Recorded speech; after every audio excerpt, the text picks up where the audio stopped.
जब भी भारत माता की जय जयकार होती है, जब भी कोई युवा इनकलाब जिंदाबाद चिल्लाता है, तो एक नाम सबसे पहले हमारी रगों में दौड़ता है, शहीद ए आजम भगत सिंह। वो सिर्फ एक क्रांतिकारी नहीं थे, वो राष्ट्रभक्ति का प्रतीक थे। एक ऐसा नौजवान जिसने अपने विचारों से एक पूरी पीढ़ी को जगा दिया, जिसने बिना किसी स्वार्थ के हंसते हंसते देश के लिए फांसी का फंदा चूम लिया। तो आज भी उन्हें भारत का सबसे महान क्रांतिकारी क्यों माना जाता है? क्यों भगत सिंह सिर्फ इतिहास का हिस्सा नहीं, बल्कि युवाओं की प्रेरणा है? क्यों उनका लिखा हुआ मैं नास्तिक क्यों हूं आज भी पढ़ा जाता है? क्यों इनकलाब जिंदाबाद सिर्फ एक नारा नहीं, एक विचारधारा बन गया?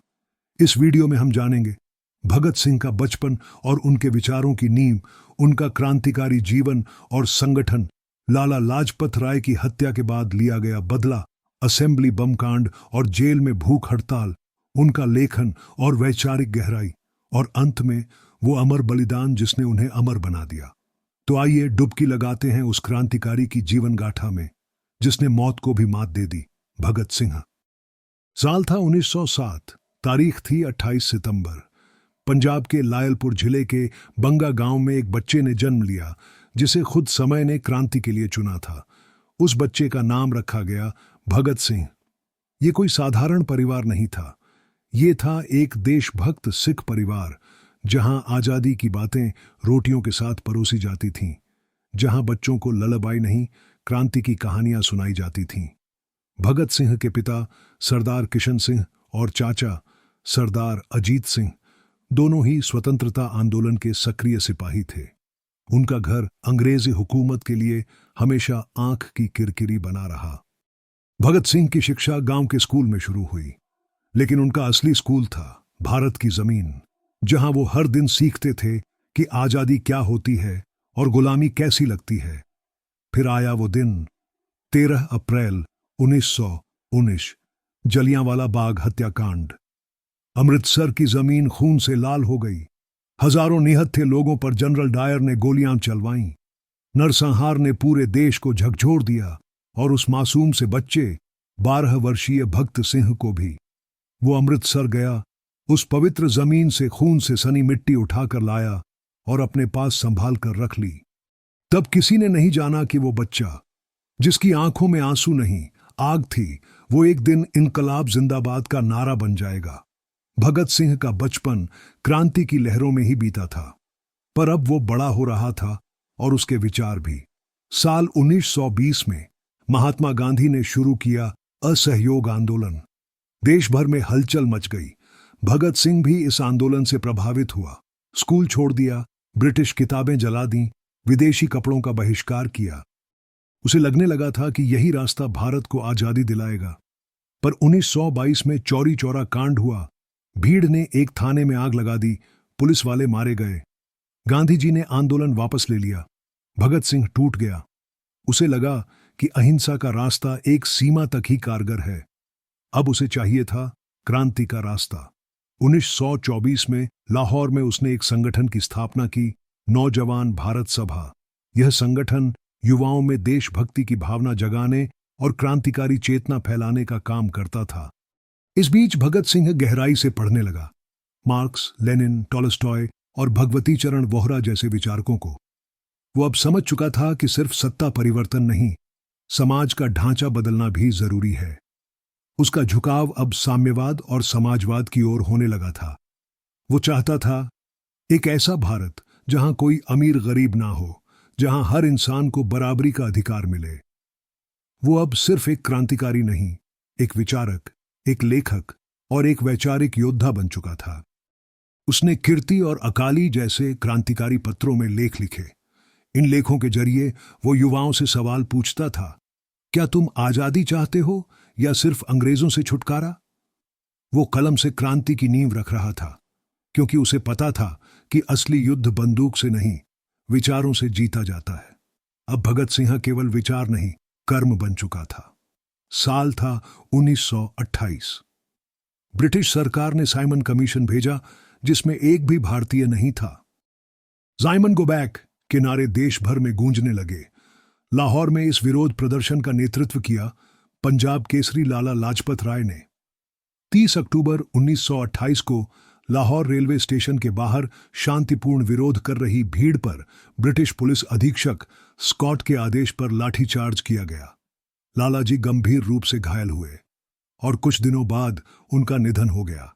भगत सिंह के लिए यह व्यक्तिगत चोट थी।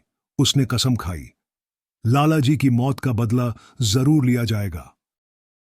और फिर आया 17 दिसंबर 1928।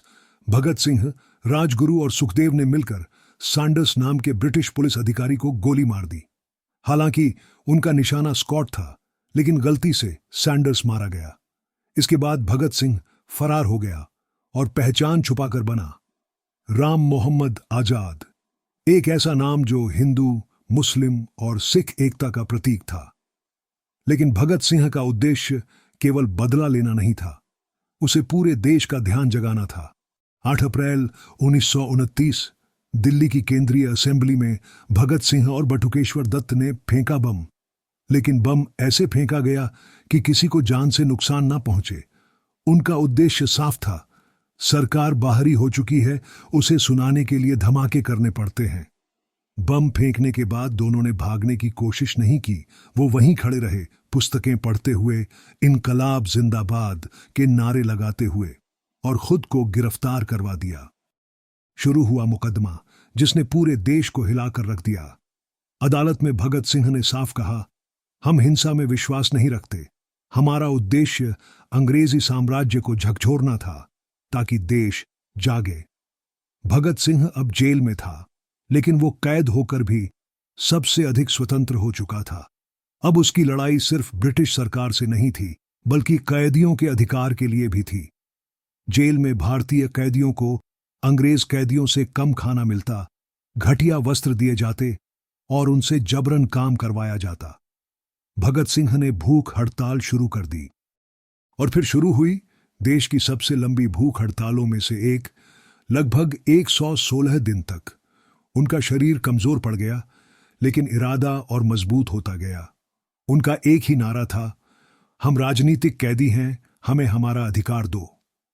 इस दौरान भगत सिंह केवल संघर्ष नहीं कर रहे थे, वो लिख भी रहे थे। उन्होंने जेल में बैठकर रचा वो ऐतिहासिक लेख जो आज भी पढ़ा जाता है, मैं नास्तिक क्यों हूं। इस लेख में उन्होंने बताया कि उनकी श्रद्धा अंधविश्वास में नहीं, विज्ञान, मानवता और तर्क में है।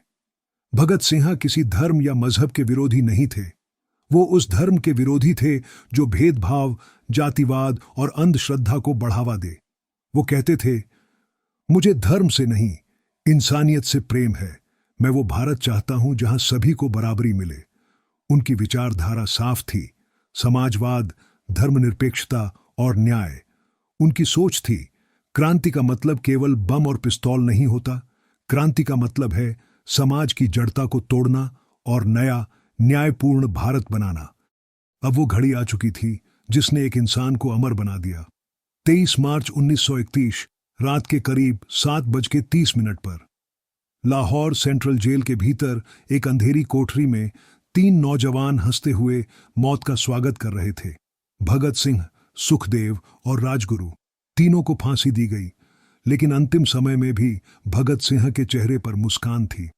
कहते हैं, जब जल्लाद ने उनसे आखिरी इच्छा पूछी तो भगत सिंह ने कहा, एक क्रांतिकारी की तरह मरना चाहता हूं, और फिर नारा लगाया, इनकलाब जिंदाबाद।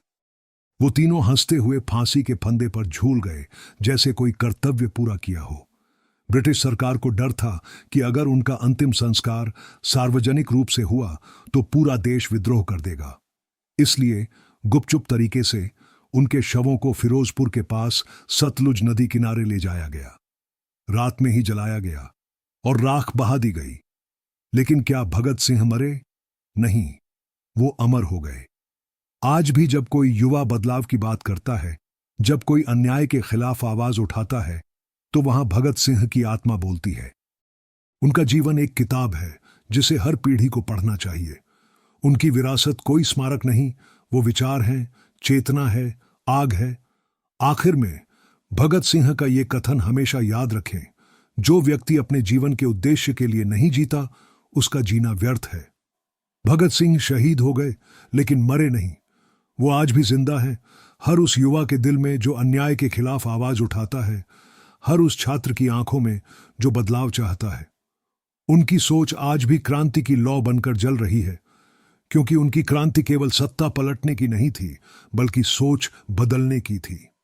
उन्होंने कहा था, क्रांति की तलवार विचारों की सांड पर तेज होती है, और यही विचार आज भारतीय संविधान में दिखते हैं, जहां समाजवाद, धर्मनिरपेक्षता और न्याय की मूल भावना है।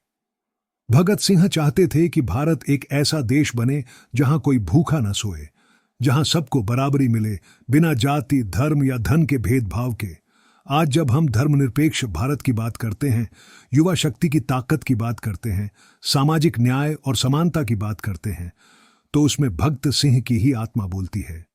वो हमें आज भी सिखाते हैं कि असली देशभक्ति सिर्फ नारे लगाने में नहीं, बल्कि सिस्टम को बेहतर बनाने में है। भगत सिंह को क्यों याद रखना चाहिए? क्यों उनकी कहानी हर दिल में जिंदा हो?